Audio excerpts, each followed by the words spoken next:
Guys, आज मैं आपको एक्सप्लेन करने वाली हूँ marriage first then fell in love का लास्ट पार्ट। तो चलिए शुरू करते हैं। लास्ट पार्ट की स्टार्टिंग में चू फ्योंग सोंग इन छा का फीवर चेक करता है और उसे ना काफी तेज फीवर होता है।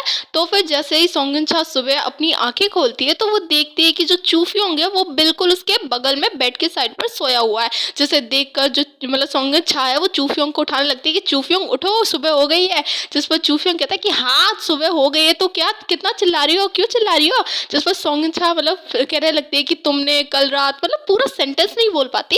जिस पर चू फ्योंग कहता है कि साफ साफ बोलो ना, तुम कहना क्या चाहती हो। जिस पर जो सोंग इन छा है वो चू फ्योंग को शेमलेस कहकर उसे ठोकना बजाना शुरू कर देती है। तो चू फ्योंग भी उसका हाथ पकड़ लेता है और कहता है कि कल ना तुम्हें काफी तेज बुखार था तो मैंने सिर्फ तुम्हारी हेल्प की है और कॉन्ट्रैक्ट के अकॉर्डिंग हम दोनों शादीशुदा हैं। अगर मैंने कुछ कर भी दिया तो इतनी बड़ी बात क्या हो गई। और हमारी कॉन्ट्रैक्ट मैरिज में था कि हमारे बीच में ना कोई भी सीक्रेट वगैरह नहीं रह सकता।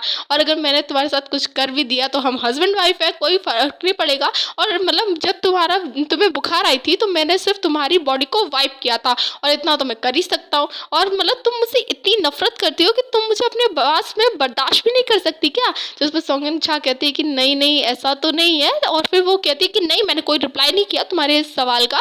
जिस पर जो चू फ्योंग होता है वो कहता है कि मैंने तो सुना कि तुमने क्या कहा और मैंने ना बिल्कुल तुम्हारे दिल की बात सुनी है कि चू फ्योंग तुम ना एक काफी अच्छे हस्बैंड बन सकते हो। और इसी तरीके से जो चू फ्योंग है वो सोंग इन छा को टीज करने लगता है और ऐसे करते करते वो सोंग इन छा के कुछ ज्यादा करीब आ जाता है और कहता है कि तुम यहीं पर रुको, मैं हम दोनों के खाने के लिए कुछ ना कुछ लेकर आता हूँ। फिर चू फ्योंग वहां से चला जाता है। चू फ्योंग के जाने के बाद सोंग इन छा काफी गुस्सा करती है चू फ्योंग पर। और फिर हमें दिखाया जाता है कि जो सोंग इन छा है उसके पास उसकी मॉम का कॉल आता है। एक्चुअली उसकी मॉम अपोलोजाइज कर रही होती है जो भी उसने सोंग इन छा को कहा होता है। तो सोंग इन छा कहती है कि कोई बात नहीं और मैं ना कब का भूल चुकी हूँ, तो आपको इतना परेशान होने की कोई जरूरत नहीं है। और इन सबसे जो सोंग इन छा है वो काफी ज्यादा खुश हो जाती है कि उसकी मॉम ने उससे माफी मांगी। फिर हमें दिखाया जाता है कि जो सोंग इन छा है वो रात के टाइम पे डिनर तैयार कर रही होती है और वो चू फ्योंग तभी वहां पर आ जाता है। और सोंग इन छा चू फ्योंग को दिखाती है कि देखो चू फ्योंग, मैंने ना आज फिश खरीदी है और हम ना इसे कुक करने वाले हैं। जिससे फिश देखकर चू फ्योंग का पारा खिसक जाता है और वो सोंग इन छा को कस के पकड़ लेता है और कहता है कि तुम करना क्या चाहती हो, तुम्हारा क्या इंटेंशन है और किसने कहा था तुम्हें फिश खरीदने के लिए, और तुम क्या मुझे मारना चाहती हो। इस तरह से अपना टेम्पर खो देता है। सोंग इन छा चू फ्योंग को समझाने की कोशिश करती है कि तुम कर क्या रहे हो, भला मैं तुम्हें एक मछली से कैसे मार सकती हूँ और तुम ना मुझे हर्ट कर रहे हो, प्लीज मुझे जाने दो, मुझे छोड़ दो।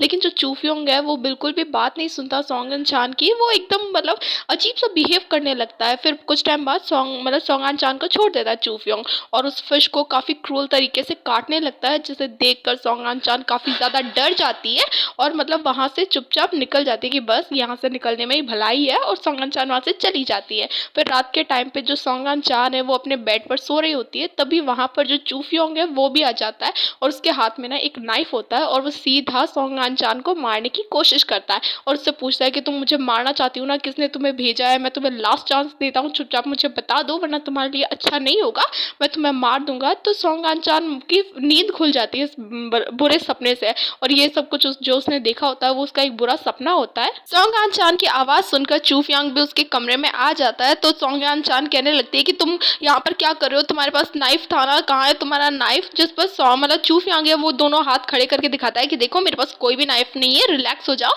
तो सोंग इन छा कहती है कि तुम यहाँ पर क्या कर रहे हो, तुम मुझे मारने आई हो ना, तो तुम्हारा नाइफ कहाँ है, तुम मुझसे दूर रहो, वापस चले जाओ। लेकिन जिस पर चू फ्योंग है वो उसे शांत करता है और कहता है कि तुमने कोई बुरा सपना देखा था ना। जिस पर सोंग इन छा कहती है लेकिन जो मैंने आज शाम को देखा था वो कोई बुरा सपना नहीं था और मैं ना काफी ज्यादा डर चुकी हूँ इस चीज से और मुझे लगता है कि हमें ना एक दूसरे के बारे में जानने के लिए काफी कुछ है, चलो हम साथ में डाइवोर्स ले लेते हैं। फिर हमें दिखाया जाता है कि सोंग इन छा अपने कैफे में उस चू फ्योंग के बारे में सोच रही होती है, तभी उसके पास उसकी मैनेजर आती है और कहती है कि तुम कुछ सोच रही हो क्या सोंग इन छा। जिस पर सोंग इन छा कहते हैं कि आपके जानते हो कि इसी पर्सन को जिससे फिश से डर लगता हो। जिस पर मैनेजर कहती है कि हाँ मेरा एक कजन है जिसे ना फिश बिल्कुल पसंद नहीं है, उसे काफी डिस्गस्टिंग लगती है फिश। फिर रात के टाइम पे सॉन्ग आन-चान अपनी शॉप बंद कर रही होती है, सामान-वामान समेट रही होती है, तभी वहाँ पर मिस्टर शैन भी आ जाता है सॉन्ग आन-चान से बात करने के लिए। तो फिर जो मिस्टर शैन होता है वो कहते हैं कि मैंने ना एक नई शॉप खोलने का डिसाइड किया है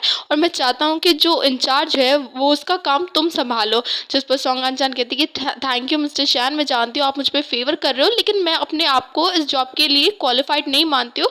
मुझे लगता है कि मैं इसमें ना फ़ेल हो जाऊँगी, तो आप मुझे माफ़ कर दीजिए। जिस पर मिस्टर शैन कहते हैं कि मैं जानता हूँ तुम ना हमेशा बेस्ट रही हो मेरे लिए, लेकिन तुम ना अभी भी वो छोटी-सी लड़की रही हो। और फिर जो मिस्टर शैन है वो सॉन्ग आन-चान के मतलब बालों को सहलाते हैं, उसकी नोज़ को रफ़ करते हैं और बाहर से ये सारा नज़ारा जो चू फ्योंग है वो अपनी आँखों से देख रहा होता है और उसे काफ़ी ज़्यादा गुस्सा आता है।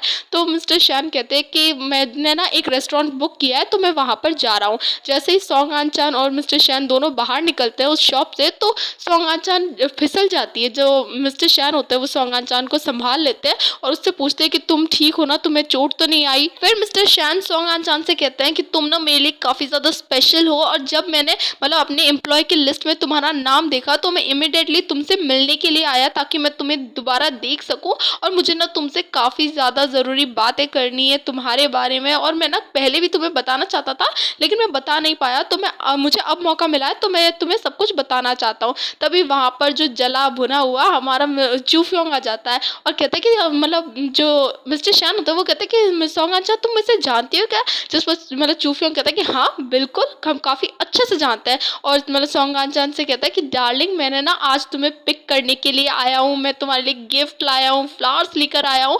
और मतलब जो मिस्टर शैन होता है उससे कहता है कि आपने ना सॉन्ग आन-चान की नाक को रफ़ किया था और आपने मेरी नाक को रफ़ क्यों नहीं किया? आप मेरे साथ भी तो बिल्कुल सेम ट्रीट कीजिए जैसे सॉन्ग आन-चान के साथ ट्रीट करता है। जिस पर मिस्टर शैन कहते हैं कि तुम मतलब चू फ्योंग हो ना, जिसकी वज़ह से जो मतलब सॉन्ग आन-चान है वो इतनी नाखुश रहती है, जिसकी वज़ह से वो दुखी सी रहती है। अगर तुम इसे खुशी नहीं दे सकते हो तो कम से कम इसे छोड़ दो, इसे खुश रहने दो, तुम क्यों इसके पीछे पड़े हुए हो? जिस पर चू फ्योंग कहता है कि ठीक है, आप बात तो सही कह रहे हो, लेकिन ये ना मेरी वाइफ़ है तो मैं इसे क्यों छोड़ूँ? और मतलब ये सब कुछ कहकर जो चू फ्योंग है वो सॉन्ग आन-चान को किस कर लेता है। जिस पर जो सॉन्ग आन-चान है उसे काफ़ी ज़्यादा गुस्सा आता है, तो वो ना चू फ्योंग को दूर करती है और उससे काफ़ी ज़्यादा बुरा भला कहती है कि तुम मुझे थोड़ी-सी भी रिस्पेक्ट नहीं कर सकते हो क्या? और मतलब जो चू फ्योंग से के बाद जो मिस्टर शैन होता है उनसे कहती है कि मैं जानती हूँ कि आप ना मुझे पसंद करते हो, और अब मैं भी एडमिट करती हूँ कि आप मेरा क्रश थे, लेकिन अब ना मेरी शादी हो चुकी है और मैं अब छोटी बच्ची नहीं रही हूँ और मैं अपने जो फैसले हैं वो खुद लेना चाहती हूँ।